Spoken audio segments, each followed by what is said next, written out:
আৰ্থ সামাজিক আৰু সাংস্কৃতিক সংস্থা লাইফ স্মাৰ্ট আৰু জাহিদ এডুকেশ্যন ফাউণ্ডেশ্যনৰ তৰফৰ পৰা সমূহ অসমবাসীৰ লগতে চমৰীয়া সমষ্টিবাসী আৰু ডেকাচাংবাসী ৰাইজক আগন্তুক নতুন বছৰৰ শুভেচ্ছা জনাই অহা 8, 9, 10 তাৰিখ তিনিদিনীয়া কাৰ্যসূচীৰে বৰ্ণাঢ্য কাৰ্যসূচীৰে বিভিন্ন ধৰণৰ কাৰ্যসূচীৰ আয়োজন কৰা হৈছে। আজিৰ এই সংবাদমেলৰ উদ্দেশ্য এইখিনি আৰু ইয়াৰ লগত সংগতি 9 তাৰিখৰ বিশেষভাৱে লাইফ স্মাৰ্ট আৰু জাহিদ এডুকেশ্যন ফাউণ্ডেশ্যনৰ উদ্যোগত অসম ভিত্তিক জুবিন গাৰ্গৰ জীৱনী আৰু কৃতিত্ব আৰু জীৱন দৰ্শনৰ ওপৰত ৰচনা প্ৰতিযোগিতাৰ আয়োজন কৰিছোঁ। এই ৰচনা প্ৰতিযোগিতাত অসমৰ শদিয়াৰ পৰা ধুবুৰীলৈ আৰু ধুবুৰীৰ পৰা শদিয়ালৈ বিভিন্ন ঠাইৰ পৰা ইতিমধ্যে আমাৰ হাতত জমা আহিছে 24টা ৰচনা ইতিমধ্যে আমাৰ হাতত জমা হৈছে আৰু বিভিন্ন ঠাইৰ পৰা আহি আছে আৰু 2টা পৰ্যায়তহে আমাৰ এই প্ৰতিযোগিতাৰ আয়োজন কৰিছোঁ।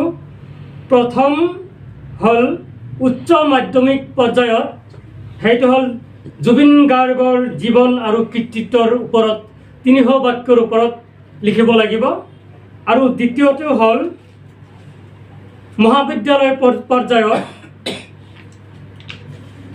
জুবিন গাৰ্গৰ জীৱন দৰ্শনৰ ওপৰত 500 বাক্যৰ ওপৰত লিখি পঠিয়াব লাগিব আৰু অহা 5 জানুৱাৰীৰ ভিতৰত পুৱাতে পঠাব লাগিব আৰু যিসকল প্ৰতিযোগীয়ে বঁটা লাভ কৰিব তেওঁলোকক আনুষ্ঠানিকভাৱে অহা 9 তাৰিখে জুবিন গাৰ্গৰ ৰৈ ৰৈ বিনালে বল ছবিৰ কণ্ঠশিল্পী তথা অভিনেত্ৰী মৌচুমী আলিফাৰ উপস্থিতিত আমি বঁটা প্ৰদান কৰিম। এই 3দিনীয়া বৰ্ণাঢ্য কাৰ্যসূচীৰ অনুষ্ঠানটিত সমূহ অসমবাসী ৰাইজৰ সহায় সহযোগিতাৰ লগতে প্ৰশাসনৰো আমি বিশেষভাৱে সহযোগিতা বিচাৰিছোঁ।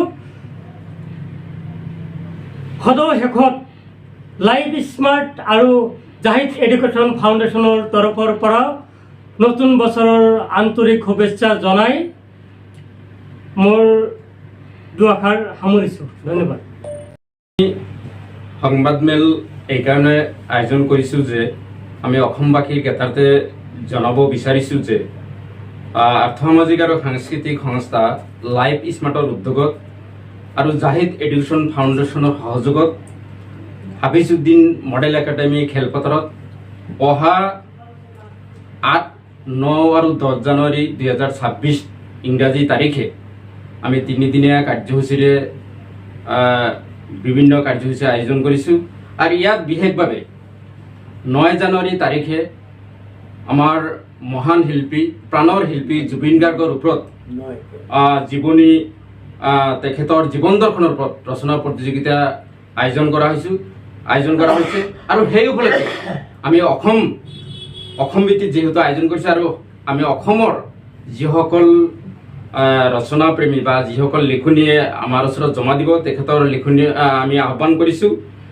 আৰু এই 9 তাৰিখৰ বিশেষভাৱে আমাৰ মুকলিও বঁটা বিতৰণী সভাৰ মুখ্য অতিথি হিচাপে থাকিব ৰৈ ৰৈ বিনালেৰ যি বোলছবি অসমীয়া বোলছবিৰ অভিনেত্ৰী তেখেত হ'ল মৌচুমী আলিফা আৰু তেখেতে মুখ্য অতিথি হিচাপে উপস্থিত থাকিব আৰু 10 তাৰিখে থাকিব আমাৰ মুখ্য অতিথি হিচাপে থাকিব সহকাৰী অধ্যাপক জ্ঞানশ্ৰী বৰা আৰু কবি আৰিফুল ৰহমান।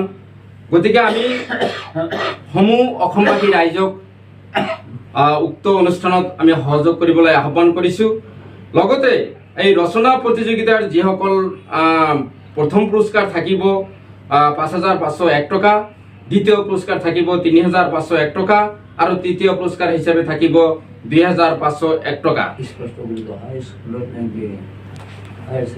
সকল জীৱন প্ৰেমী লেখক লেখিকা আছে, তেখেতসকলে আমি এই প্ৰায়তো প্ৰাণৰ শিল্পী জুবিন গাৰ্গৰ ওপৰত ৰচনা লিখনি আমি আহ্বান কৰিছোঁ। তেখেতসকলে যাতে এই ৰচনাসমূহ আমাৰ লাইফ স্মাৰ্ট আৰু জাহিদ এডুকেশ্যন ফাউণ্ডেশ্যনৰ কৰ্তৃপক্ষৰ ওচৰত আমাৰ ফোন নম্বৰ দিয়া থাকিব আৰু হোৱাটছআপ যোগে তেখেতসকলৰ লিখনি আমি আহ্বান কৰিছোঁ। আৰু এই লিখনিসমূহ উচ্চ মাধ্যমিক বিদ্যালয় পৰ্যায়ত জুবিন গাৰ্গৰ জীৱন আৰু কৃতিত্বৰ ওপৰত লিখনি থাকিব ৩০০ বাক্যৰ ভিতৰত, আৰু মহাবিদ্যালয় পৰ্যায়ত জুবিন গাৰ্গৰ জীৱন দৰ্শনৰ ওপৰত লিখনি থাকিব ৫০০ বাক্যৰ ভিতৰত হ'ব লাগিব। আৰু ৰচনাসমূহ অহা ৫ জানুৱাৰী ২০২৬ ইংৰাজী তাৰিখৰ ভিতৰত আমি কৰ্তৃপক্ষৰ ওচৰত জমা দিবলৈ আমি আহ্বান কৰিছোঁ। আৰু সেয়ে আমি ৮, ৯ আৰু ১০ ইংৰাজী তাৰিখত হ'বলগীয়া এই ৩ দিনীয়া কাৰ্যসূচীত আমি সমূহ অসমবাসী ৰাইজক সহায় সহযোগ আৰু উপস্থিত আন্তৰিকতাৰে কামনা কৰিছোঁ। আৰু বিশেষভাৱে আমাৰ ৯ তাৰিখত মহান বা প্ৰাণৰ শিল্পী জুবিন গাৰ্গৰ ওপৰত যি জীৱন দৰ্শনৰ ওপৰত ৰচনা প্ৰতিযোগিতা হ'ব, আৰু সেই ৰচনা প্ৰতিযোগিতাত যাতে সকলোৱে অংশগ্ৰহণ কৰে আৰু লিখনি আমাৰ হাতত জমা দিয়ে, তাৰ বাবেও আমি বিনম্ৰভাৱে আহ্বান কৰিছোঁ। জয় অসম, জয় জুবিন দা।